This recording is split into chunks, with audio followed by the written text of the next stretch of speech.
মোনালিসার মুখ থেকে কথা বের করতে মোনালিসার সঙ্গে ভালোবাসার অভিনয় করে বিহান। হ্যাঁ বন্ধুরা, এমনটাই দেখা যাবে। বিস্তারিত জানতে ভিডিওটি না টেনে সম্পূর্ণ দেখতে থাকুন। গল্পের শুরুতেই দেখা যায় বিহানকে মুক্তি বলতে থাকে, তোমার তোমার বউয়ের জন্য আজকে তোমার মায়ের এত বড় একটা অপমান হলো, এটা তুমি মানবে বিহান? আর তুমি যদি এটা না মানতে পারো তবে ওকে এক্ষুনি বাড়ি থেকে বের করে দাও। এরপরে দেখা যায় কাকিমণি ও মেঘ বলতে থাকে, আচ্ছা তোমার এগুলো নিয়ে এখন কথা না বললে হতো না? না বললেই নয়, তুমি এখন এগুলো কথা বলে ছেলেটার মনটা বিষিয়ে দিলে।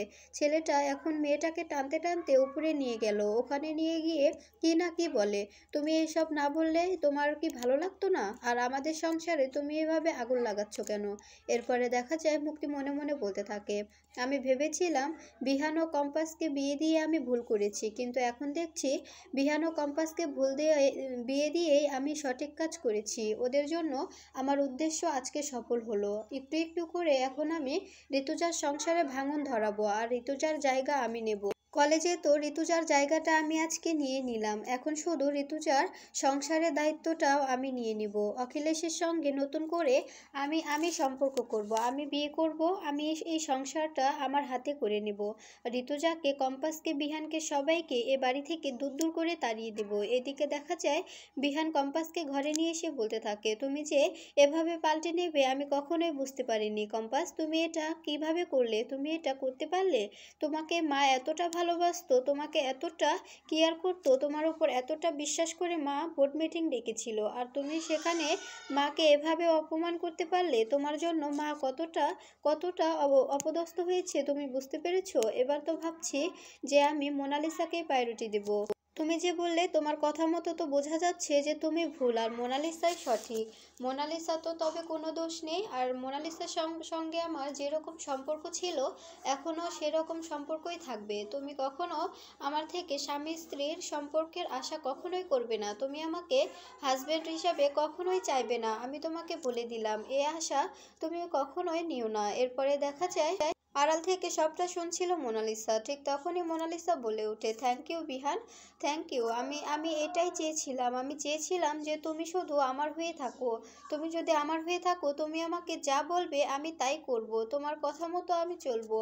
তুমি আমাকে যেটা করতে বলবে আমি সেটাই করব, আমি কখনো তোমার কথার বিরুদ্ধে যাব না। এরপরে এটা বলে মোনালিসা দৌড়ে গিয়ে বিহানকে জড়িয়ে ধরে। বিহানকে জড়িয়ে ধরা দেখে কান্নায় ভেঙে পড়ে কম্পাস। কম্পাস মনে মনে বলতে থাকে, যত খুশি ফষ্টি নষ্টি করে নাও, যখন তোমার মুখোশটা আমি টেনে খুলে দেব তখন দেখবে বিহান স্যারই তোমাকে দূর দূর করে বাড়ি থেকে তাড়িয়ে দেবে। এরপরে দেখা যায় মোনালিসা বলতে থাকে, তুমি যে এতক্ষণ বলছিলে যে তুমি ভেবে পাল্টি খেয়েছে, ও পাল্টি খায়নি, ও যা বলেছে সত্যি বলেছে।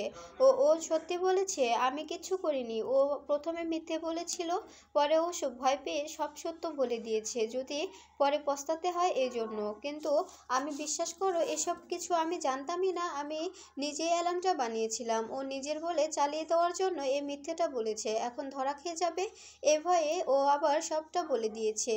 আর বিহান, তুমি এখানে থেকো না, ও তো এখান থেকে যাবে না, তার বদলে তুমি এখান থেকে চলো, এখানে থাকলে তোমারই অস্বস্তি বোধ হবে। এই বলে বিহানের হাত ধরে বিহানকে সেখান থেকে বের করে নিয়ে যায় মোনালিসা।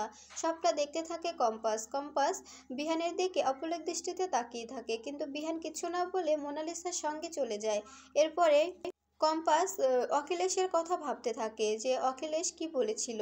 এদিকে দেখা যায় ঋতুজা একা একা ড্রয়িংয়ে বসে বসে কাঁদছে, আর লাইট অফ করে দিয়ে সোফায় শুয়ে শুয়ে ভাবছে যে কম্পাস এমনটা কেন করলো, কম্পাস এটা কি করে করতে পারলো, কম্পাস এটা কেন করলো, ওকে কে করালো। এদিকে দেখা যায় কম্পাস নিজের রুমে এসে ঋতুজার জন্য অপেক্ষা করতে থাকে, কিন্তু কোনোভাবে ঋতুজা না এলে তখন কম্পাস বলতে থাকে, আমি কি এখন ফোন করব, ফোন করে কি দেখবো যে মা ফোনটা ধরে কি না, মা কেন আসছে না।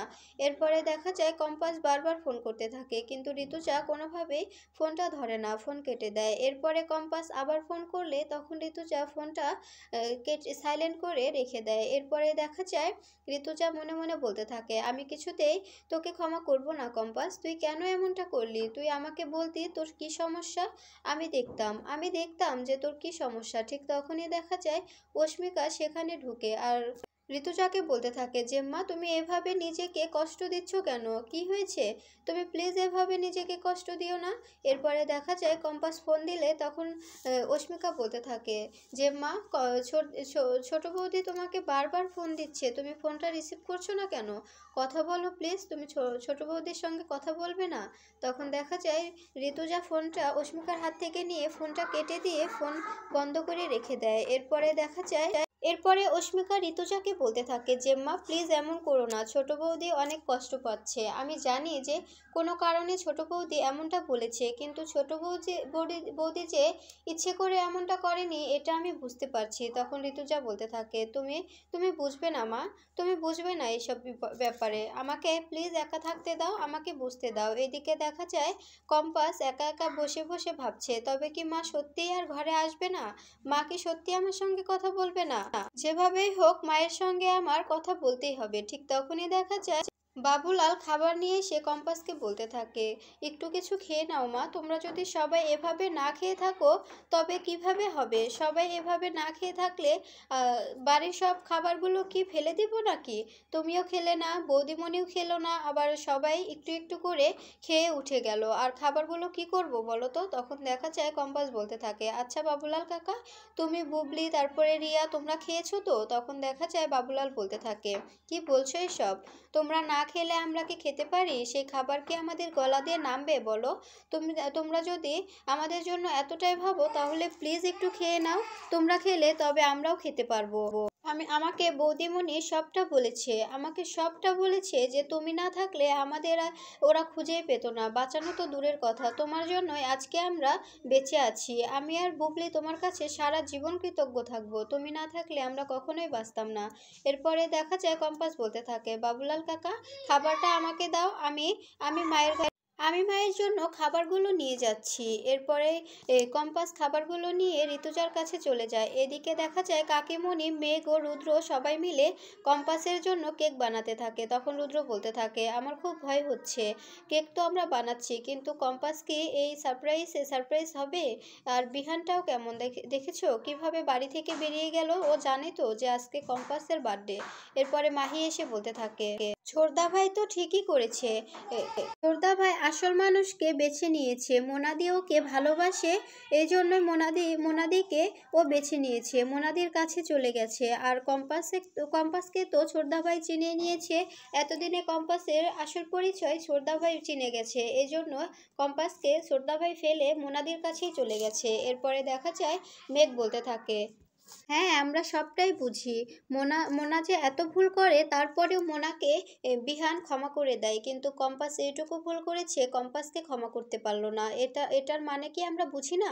তখন মাহি বলতে থাকে হ্যাঁ তোমরা কি বুঝো আমি তো বুঝতেই পারছি, আর তোমরা কেন এসব করছো? দেখছো মুক্তি মাসি অনেক বিরক্ত হচ্ছে।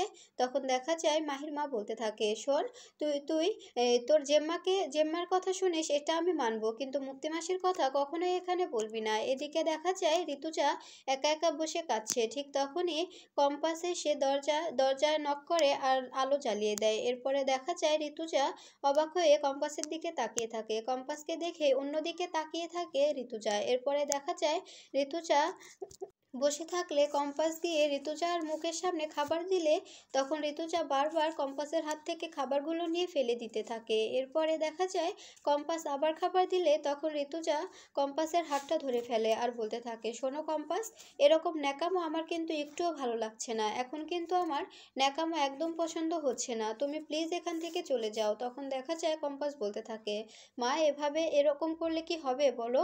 তোমার তো খাবার খেতে হবে, না হলে তো তোমার শরীরে অসুস্থ হয়ে পড়বে, তোমার তো ওষুধ খেতে হবে তাই না? তোমার তো ওষুধও আছে, খাবার না খেলে ওষুধ খাবে কিভাবে?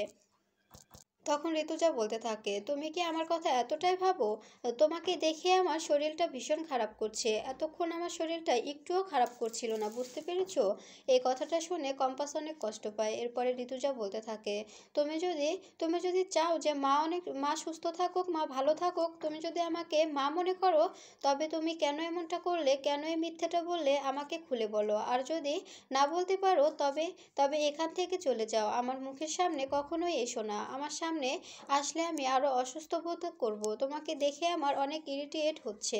তাই বলছি তুমি যদি সবটা খুলে বলতে পারো তবে এখানে থাকো, তা না হলে এখান থেকে বেরিয়ে যাও। এরপরে দেখা যায় কম্পাস ঋতুজাকে বলতে থাকে, জানো মা আমি এটা কেন করেছি? অখিলেশ স্যার আমাকে বলেছে যে আমি যদি এই মিথ্যেটা বলি তবে উনি আমার বাবার সঙ্গে আমাকে দেখা করিয়ে দেবে। এই জন্য আমি এই মিথ্যেটা বলতে বাধ্য হয়েছি। আর যদি আমি মিথ্যাটা না বলি তবে উনি আমার বাবাকে একদম শেষ করে দেবে, আমার বাবাকে একেবারে জানে মেরে দেবে। এই জন্য ভয় পেয়ে আমি এমনটা করেছি। তখন ঋতুজা বলতে থাকে, কি বলছো এসব? এসবটা বিহানকে জানাতে হবে। বিহান তো তোমাকে ভুল বুঝে মোনালিসার কাছে চলে গেল। তখন দেখা যায় কম্পাস বলতে থাকে, তোমার ছেলে কিছুতেই বুঝতে চাইবে না, আমাকে অন্যভাবে ব্যাপারটা হ্যান্ডেল করতে হবে মা, তুমি ভেবো না।